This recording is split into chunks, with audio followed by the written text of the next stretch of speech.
Yep, so I am Matt Turner. I'm from London in the UK. I'm going to be talking about service meshes. This should be a sort of bit of an introduction to service meshes. We'll look at what they do. I'll try and do a demo, but I'm not too sure about the network connection.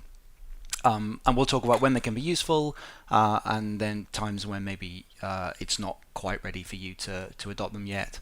So as I say, I'm CTO at a consultancy in London called Native Wave. We help companies upgrade their IT infrastructure and their platform, and become cloud native, take full advantage of the public cloud and new technologies like this. Istio is part of our stack, but it's an optional component, and as I say, it's not for everybody, not quite yet. But let's dive in and see what it can do. So we've got 40 minutes. And we're going to actually go through like why we're talking about this, like why you would even have this discussion. I'll look at how we got here, the kind of technological history that led us to this point. I'll then explain what a service mesh is anyway, because I think that's actually quite a confusing concept. There's a lot of marketing out there, so I'll try to cut through that. I will try to do a demo.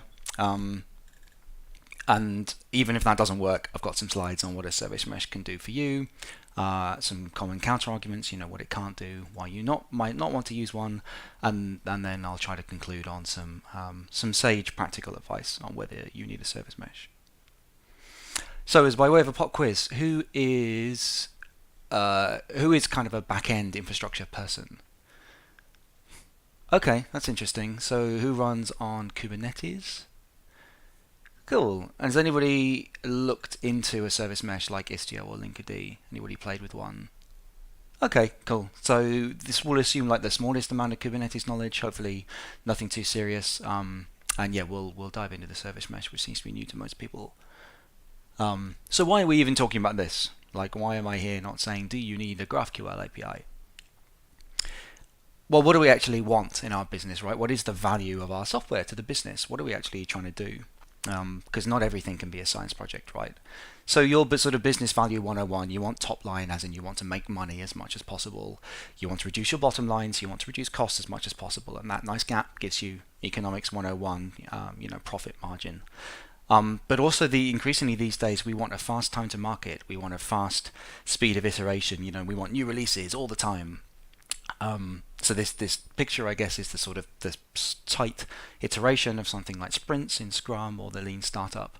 And we want to reduce risk. We don't want to invest too much in developing a feature before we've put it out there, before we've got it in front of customers and sort of tested it and validated our hypothesis, or however you want to look at it. So these drivers for business value, these drivers for speed and ability to do quick iterations led us to the well-known story of breaking the monolith.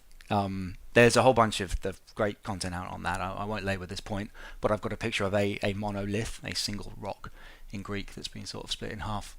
So we took our monolithic code and we broke it into microservices, right? So that they can all be deployed separately, they can be upgraded separately, they can be developed separately, which hopefully speeds us up because we have fewer developers on the same code base and all of that good stuff. So, but what does that actually look like? Maybe I've got a bunch of code that does different things, a bunch of Spring Boot modules or whatever, in some Java namespaces all running on one JVM. So I take that and I move it and I put these things in containers, Kubernetes pods maybe in a cluster. But I've got the same code, doing the same jobs and running. I've been very clever, and these namespaces, these modules all have nice clean interfaces, so they can be split apart like this, and they can be put into these pods and scaled and distributed around the world, and that's great. But you can't just distribute it, right? This isn't my joke, but you've got to be careful you don't end up with a distributed monolith, because what I had before was a bunch of code that used to make sort of function calls to each other. What I've got now is the same code with all the same bugs I had before, and a whole bunch of potential new problems, because all of these previous function calls that could never fail because they were on one machine are now network calls, right? They could be going across the world, so they could start to fail, they could start to be unreliable. So you can easily, if you're not careful, end up with this distributed monolith where things aren't necessarily tightly coupled by their API, but they're coupled by the fact that when one side makes a call, it really does need the other end to be there and to respond to it. So to look at it another way, originally we had a user and they had a web browser, and they hit our service, which ran on a computer. It was, original Amazon.com was under Jeff Bezos' desk. And maybe you have it really was, and you maybe have like a 3-tier application, right, with a view and an execution layer and then a database behind. And then we got some users, and that was great. So we had to buy a bigger computer. And a lot of people made a lot of money. If you're as old as me, around in the 90s, sort of Sun and HP and Oracle made a lot of money selling you big computers that can handle all of your users. And then in sort of maybe 1999, Google said, nah, we give up. This is silly. You're just taxing us with these big computers, and you can't make them big enough. So I'm going to just buy more than one. And I'm gonna write my software differently to sort of scale out over a network. And while I'm at it, I'm going to stop paying a lot of money for these computers with this, ECC RAM and redundant power supplies, and I'm just going to buy commodity computers off the shelf and just rack them and stack them, loads and loads and loads of them, and expect them to fail. And that's fine, because I'm going to write my software in such a way that I can deal with them failing. So to look at the sort of software that runs on that, you maybe have a front end that the user interacts with, and we now have a sprawl of microservices on the back end, and we used to call this service-oriented architecture 10 years ago, and we had other names for it before that. And that's fine, and these can be distributed across all of those computers. But what if one fails? If you're not careful, this has a cascading failure effect, right? Other things will block on it, other things will time out, there will be increased load, and all of these other kinds of problems, because this failure will propagate if we're not careful about really decoupling our software. So the way that we mitigated this from a sort of software point of view was to add smarts to our code, right? So dumb pipes and smart endpoints. Our code used the likes of I don't actually have Axon on here, sorry, but Lagarm or Akka, or famously the Netflix open source stack, Hystrix. If you're in Java land, and these libraries you could use in your code, and they will do retries for you, and they will enforce timeouts, and they will do backoffs, exponential backoffs with jitter, all that clever stuff. They will throw circuit breakers. So basically, every time one Java module tries to call another one, which previously was a function call, remember, and could never fail, now it's a network call, and it can. So you use one of these libraries, and you hand over your network communications to one of these, and they will retry for you, and they will back off for you if the endpoint is down, and they can do service discovery. And you then have the Zipkin library as well, which produces open tracing spans, and you maybe add a Prometheus library to produce metrics, and all of that good stuff. One of the problems with that is we have polyglot environments now, right? Not everything is Java or .NET. You don't have to choose between a Java shop or a .NET shop. Maybe we want to write in a bunch of other languages. So that's one problem, and then there are others. So we do need this system. Now we have these systems distributed over a network. We do need these systems that can provide this kind of network resiliency and redundant transparency for us. And Hystrix was a great example when we were Java only. But what do we need? What do we need this thing to do? Well, we need something that can do service discovery for us.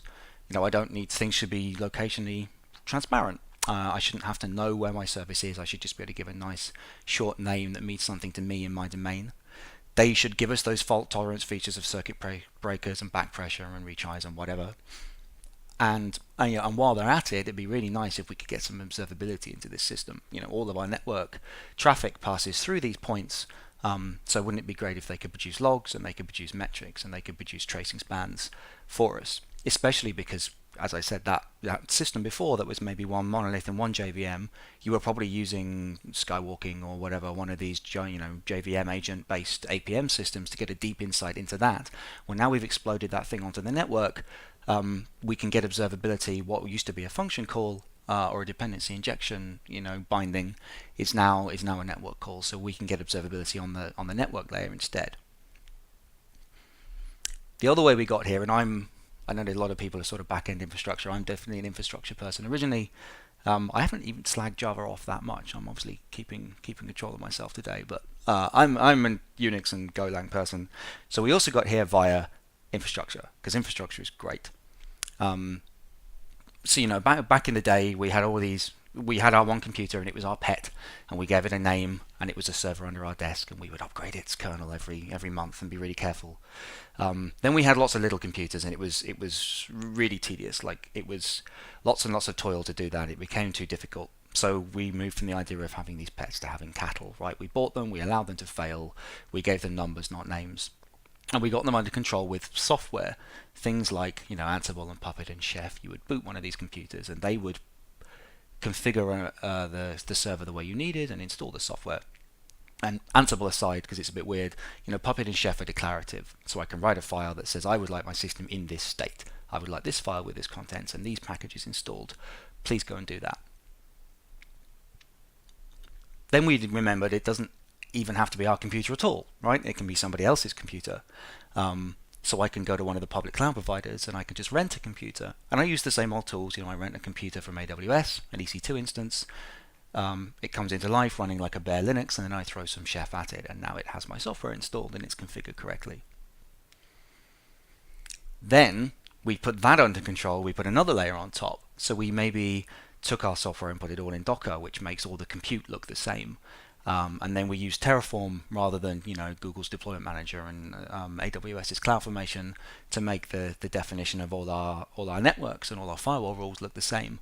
And then we use Kubernetes to say, well, I don't even care how many computers there are. I have these containers and these computers, N and M, and I just want these to run on them, and you take care of it. It's really not my job. So we built this layer on top as well, and this is a big part of the DevOps revolution, if you like, was the fact that these tools were built and they're actually very good. Right, I think, controversial opinion, maybe for sort of the first time us server people have had good tools with good documentation that's actually sort of delightful to use. So these tools were a big part of that, and that was great. And they are all declarative as well. With Terraform, I declare the state I want to be in. I say I want a VPC with these subnets in it. With Kubernetes, I say there shall be 5 copies of this pod running. You just take care of it. I don't give instructions to start one or anything. I just say there should be 5. So we have these tooling. We built these tools, and they all have a declarative interface to them. So I'm here to tell you that a service mesh is the best of both of those things. It's the best of those in-process libraries that we use to give ourselves the network resiliency and transparency and control, and it's also the best of the learning from the declarative infrastructure systems we've been building. Maybe that's all a bit theoretical, so let's say what is a service mesh? Basically put, it's the software we had before, all of these containers, let's say all of these pieces of software that call each other, and we put a proxy, an HTTP proxy, next to each one. And that intercepts all of the traffic. So how you would set Nginx up as a sort of reverse proxy to say, right, you can't call straight into my application, you hit Nginx first, and maybe Nginx inserts cause headers, does path-based routing, whatever, and then that will call the application. This is the same principle, and it also intercepts traffic on the way out. So every service now communicates with every other service via this little proxy, which is intercepts all of the traffic in and out, and is HTTP aware, can pass that protocol, can do smart things up at layer 7, as it's called, understanding HTTP. So we have this proxy to every service, and it can offer those features for us. So the software that's left in these little boxes, if this is going to work, it's not going to work. Oh, okay, in this little box here is your application code that you've written, but we're getting, I hope, ever closer to the dream of you just writing your business logic. So the code in these boxes now doesn't have to do HTTPS. It doesn't have to have code that you've written for retries and backoffs. It doesn't have to include a massive library to do retries and backoffs for you and have all the problems with slow build times and big binaries, big fat jars and stuff that come with that. So you can write less code, do more of your day job, and then let all these proxies add all the other features for you. So this is a service mesh in the sort of most pedantic sense. This is a mesh of services with these proxies that add a bunch of value and do a bunch of stuff for you. The problem you've got is these need configuration as well, right? If I want service A to have a rate limit when it's calling service B, I need to go find the proxies on both sides and tell them what to do. So I've got another tedious manual configuration problem, right? I would have to break the chef out again. So these service meshes there's nothing wrong, I love Chef. So these service meshes all have a control plane. So this is Istio here, but the other ones are pretty similar. So there's basically an API endpoint, a sort of server daemon that sits there and accepts configuration for the whole service mesh, and then pushes out these are configuration documents. Goes and configures all the proxies for you. So you interact with this front end. This, in this case, the Istio control plane that understands a certain format of configuration file. Again, declarative, as we'll see, and that goes and configures all of the proxies to make them do stuff. And again, this can be changed on the fly. If you want to change the a retry policy or a rate limit, you don't need to change command line arguments to a JVM and restart it to get Hystrix to do it. You don't need to do any of that. You tell the control plane, it tells the proxy over an API, and everything just kind of happens at runtime. So this is the service mesh that we've probably, you're probably sort of familiar with. So I'm going to try to show one in action because this has all been a bit theoretical. But as I say, I've recorded this, so it can't fail. I'll try and do it over the network, and we'll see how we get on. It'll work because I've got a recording, so like it can't hurt me. Let me read that. Is that alright? So it was a bit slow. I've got a Kubernetes cluster, just a GKE one.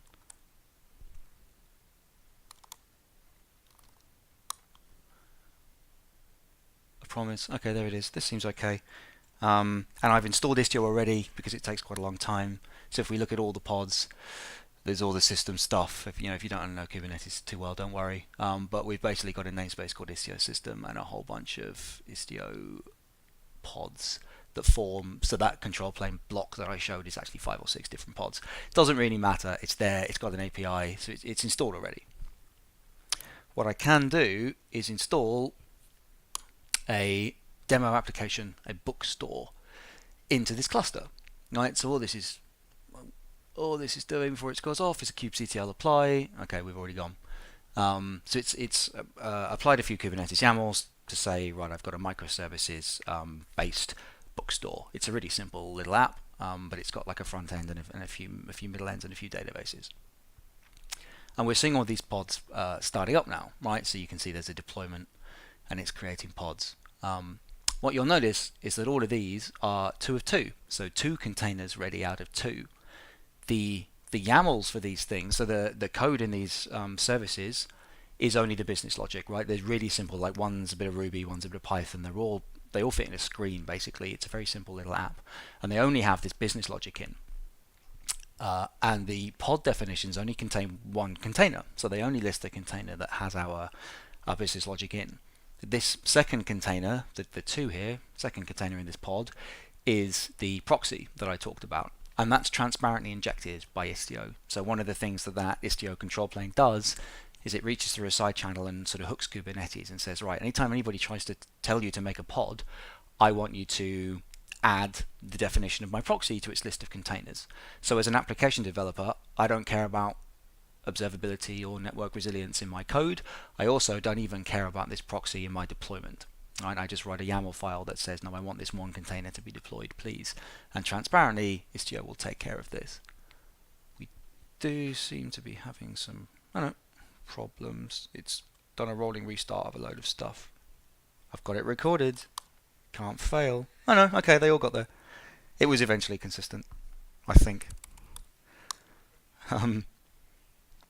So I can do some JSON path messing around and basically go and get the front end for this thing just to show you how awful it is.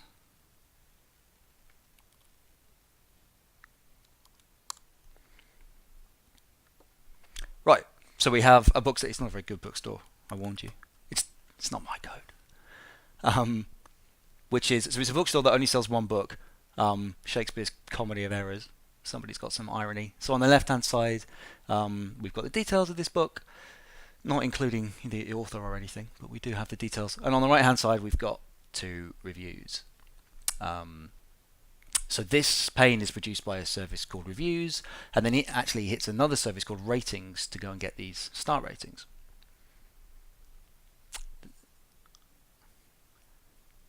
You notice I refresh this a lot. Star ratings blink in and out of existence. Sometimes they're not there, sometimes they're black, sometimes they're red. The reason is there's 3 versions. Somebody's doing an A/B test, an ABC test. So there's 3 versions of this ratings application deployed: version 1, version 2, and version 3. If you know Kubernetes, so there's 3 deployments, one for each version to get the actual code running, and then there's one service with a capital S, which is pointing at all 3. So what Kubernetes does is it just round robins between them. So that's fine for a sort of basic A/B test, but it's really brutal, right? So there's one virtual IP, one VIP, and then this front page just hits that virtual IP, and Kubernetes gives it a random one each time. So you get each of the different versions one time in 3, completely at random, and you have no control over it. So this isn't actually great. This isn't that useful. And if you want to do like a 1% rollout of something in Kubernetes, literally the only way to do it is to have 99 copies of version 1 and 1 copy of version 2, and just waste a bunch of memory. And that's the only way to get one time in 100. And it's still completely random. It's still non-deterministic. So I'm going to show you with a service mesh, we can do a lot better than that. What did I get to? 6. Oh yeah, that proves we get a 200 out of it, and that's fine. We already did. So what I can apply to my cluster now, and there's a quite tight integration between Istio and Kubernetes. So the way you configure Istio is to apply YAML files, a lot like the Kubernetes ones. So I've done a kubectl apply -f. I've put in more YAML. It's always YAML. So this is a few resources of kind destination rules. So if you don't understand Kubernetes, this is just config, right? It's written in YAML, but there's different types of config to configure different things. They all just have a different schema for the YAML. So this is one schema to say what an acceptable YAML file looks like. And the content of these things, to look at that ratings app, is I'm declaring this here, right? I'm not issuing sort of imperative commands to go right to a database or something. I'm kind of spelling out that, yeah, ratings has 3 subsets. They're called 3 versions. So there's a thing called version 1, and the way you find that, this is quite a simple sort of one-to-one mapping, but the way you find that, sorry, it's reviews, isn't it? It's reviews that gives me the stars. There's multiple versions of ratings as well. Too many tests. So reviews has a version 1, and it's quite a simple mapping really. The way you find it is to look at the Kubernetes labels on the pods and find the one with the label version v1, v2 and v3. So this is really just saying, right, that version label, that version annotation on the Kubernetes pods means something. So I want to declare that I've got v1, v2, v3, and this is the really simple way to go and find them.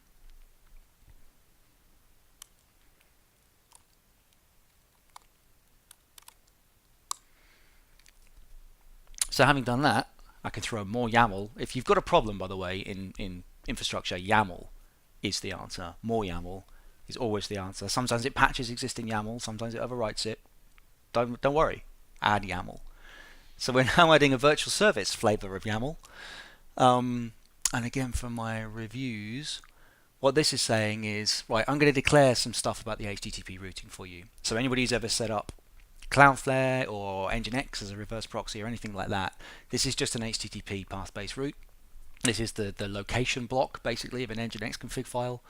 So saying, right, understand that the traffic going to reviews is HTTP, because remember the proxies we've got are on the line, they're on the network, so they see all the traffic going backwards and forwards, and they can read it and they can parse it if they know what it is. So saying, right, understand that this is HTTP, get out your HTTP parser, and go and parse that. And then I'm going to set up a route. So if you're ever, I'm going to give you like a route table. So if you're ever going to reviews, as in host, like the host header, so if you're ever going to http://reviews, I declared you those subsets called v1, v2, v3, go to v1. And that's the only route I've declared. I'm saying, right, if you're routing to reviews, that's, by the way, that's subset v1. And that's it, that's all I've said. So 100% of the traffic, I promise, it's going to go to v1, which is no stars. Software always gets better. So it was no stars, and then it was black stars, and it was like bright red stars. So there we go. Hit refresh as many times as I want, and it's always v1. So 1, 2, and 3 are still running, but I can do some more intelligent routing. So I can take the HTTP thing apart, and I can look at the host header and decide where to go. This is nothing obviously we couldn't have done by reconfiguring the Kubernetes service yet.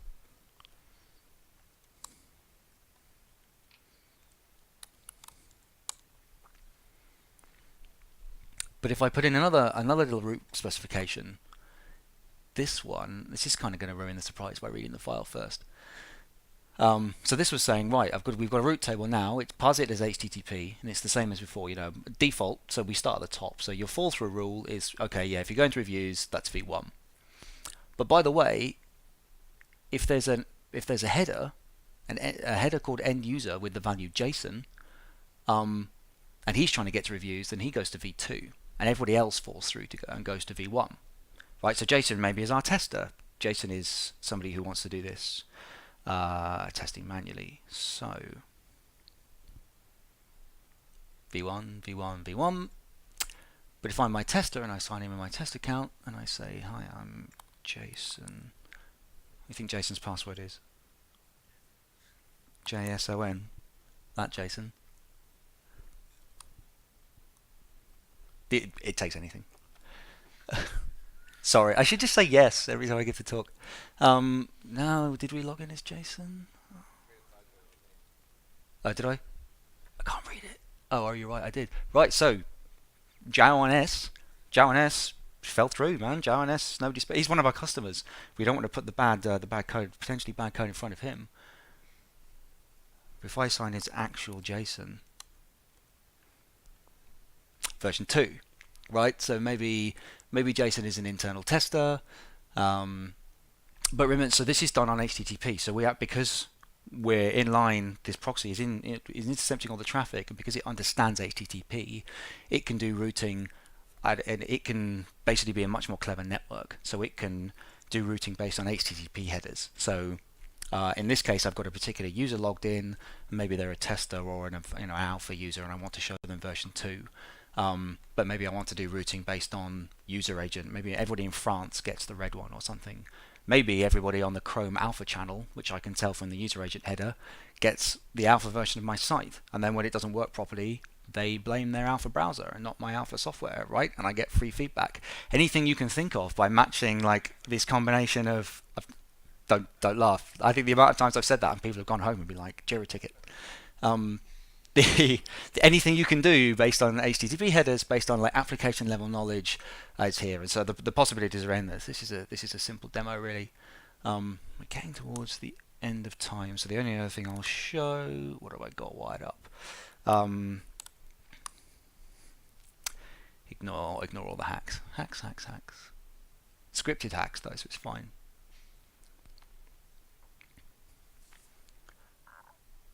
So the other thing, remember I said the proxies they're on the wire, they can produce logs about every network call they see. They can produce metrics for rates and latencies and error, the golden 4 signals. They can produce tracing spans, all that kind of stuff. Istio comes with, so the whole thing's pluggable. You can say, right, every time you get a network call, I want you to log it to this Elasticsearch, and then put metrics into this Prometheus and this Grafana. Like it's all super configurable, but out of the box Istio comes with like a demo little graphical console called Kiali, and this was just a big dance to basically set it up with a password and reboot it. But hopefully now 2001 I've just pulled forward a bit.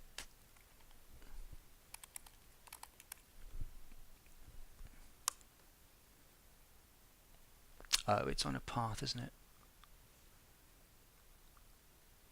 Is it? Yes. It's ironically not a very good web app. It doesn't redirect from the root. There you go.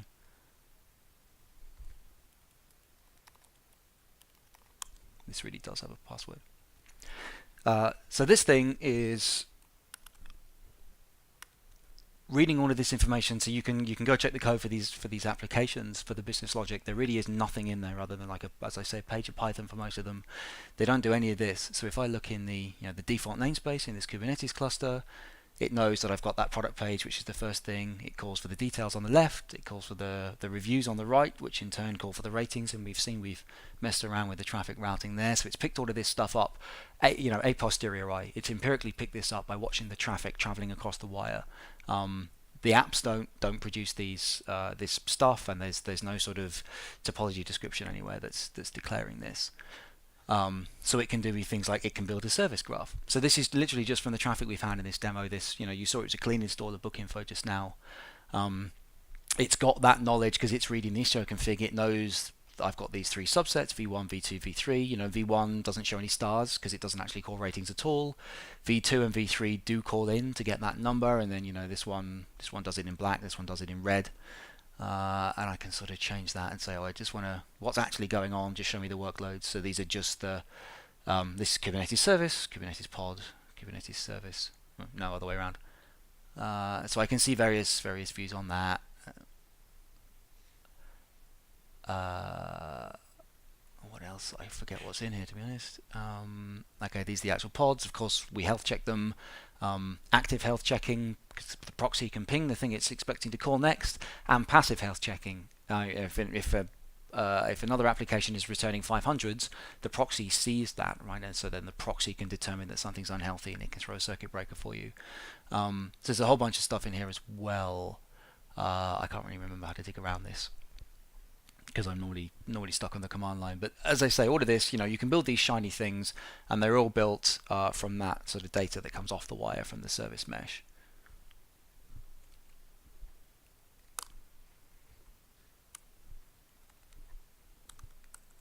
What else? The only thing it doesn't do is Kiali doesn't show tracing. Distributed tracing is a really useful thing. Again, something Istio does for free. So every time a request comes in, it provides like an ingress layer. So it provides an equivalent of a Kubernetes ingress controller. Every time a request comes in, Istio will generate a random trace ID and add that header. Or your applications do have to forward headers, so forward any like X trace or whatever the prefix is. But as long as they do that, all of the propagation is managed by Istio. Zipkin's default sample rate is like 1 in 100, so this was the world's worst load generator that just produced 120 requests while I talked. So we should now have a significant sample of this stuff on a really random port.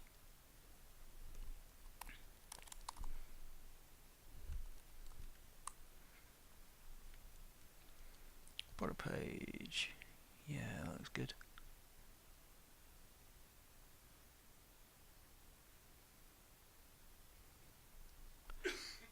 Did we get a call? Yeah, there we go. So yeah, that ingress controller that I talked about, this is the whole life of the user request. Obviously, tiny amount of time processing, but mostly called that main page, which obviously we can already tell we should have some go routines here, right? This code should be parallelized because it calls off to details to get the thing on the left, and then it calls off to reviews, the thing on the right. So we can see these open tracing spans. This is plausible for some fairly badly optimized single serial code that should be parallelized. But again, trace data, no Zipkin libraries in any of these things, no nothing except admittedly for header propagation, and again for free. I had a joke, and I didn't even knew it. Play to the old gods and the new. I'm going to stop making Game of Thrones jokes because it's so bad. Spoiler alert. So that was just a quick demo, but Season 8, come on, Season 8's terrible. It's just fan service. Service meshes can do so much more. They can produce that observability that I showed, right? Because every proxy on the line understands what the protocol is, parses it, extracts all the headers, understands that a 400 is and a 500 are error types and a 200 is okay, so it can produce sort of error success rate.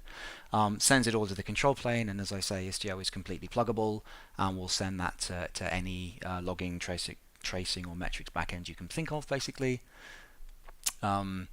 It can do the traffic management we talked about, splits more clever than a round robin. So if you've got 3 copies of something, you can do better than 1/3, 2/3, because it's on the wire, and it doesn't have to be random, it can be based on headers or anything like that.